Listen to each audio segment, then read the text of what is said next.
स्वागत। मिट्टी में मिलेगी आतंक की धरती और इससे जुड़ी बड़ी खबर आपको बताते चले कि भारत फ्रांस के बीच राफेल डील पर हस्ताक्षर हो गए हैं। यानी कि फ्रांस से 63,000 करोड़ के सौदे पर यह हस्ताक्षर हुआ है। राफेल मिलने के बाद नौसेना की ताकत और ज्यादा बढ़ेगी, यानी कि उसकी ताकत में और ज्यादा इजाफा होगा। सौदे के तहत अब 26 राफेल मरीन फाइटर जेट मिलेंगे।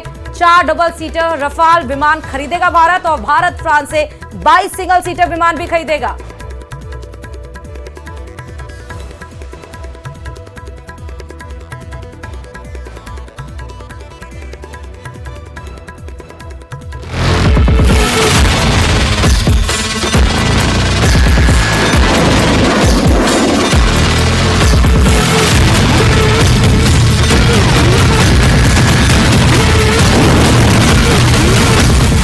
भारत आ रहा है समंदर का बाज।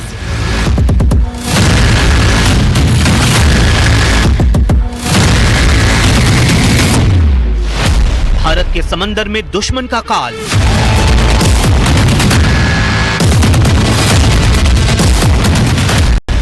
समंदर में टारगेट सेट, 52,000 फीट से अटैक।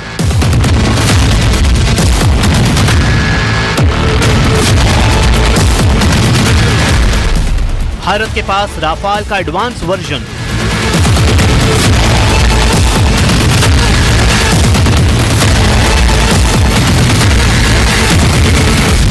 अब समंदर में गरजेगा राफेल एम।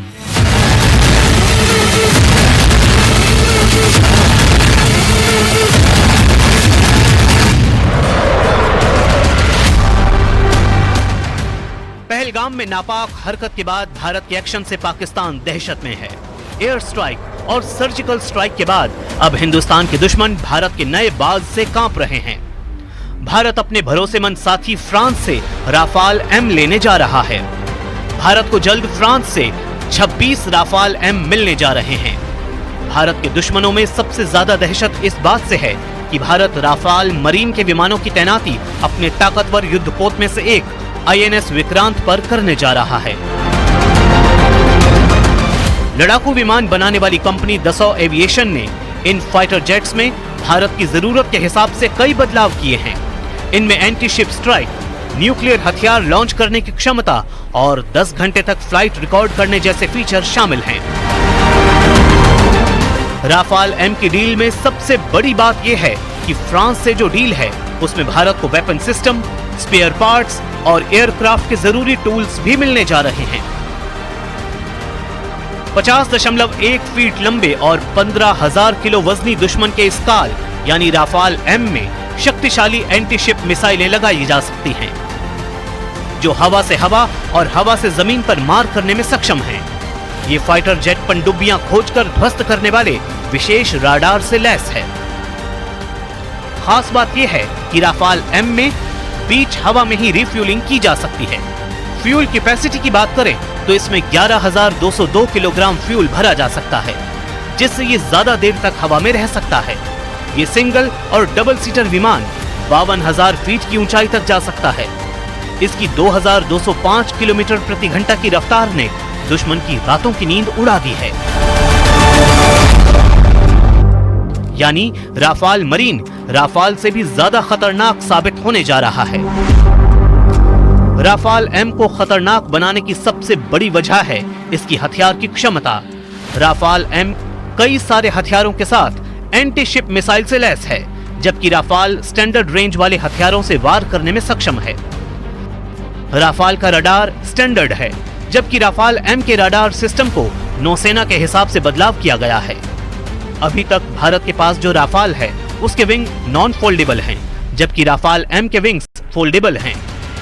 राफेल का स्टैंडर्ड एयर फ्रेम है, जबकि राफेल एम को एयरक्राफ्ट कैरियर्स पर लैंडिंग के हिसाब से मॉडिफाई किया गया है।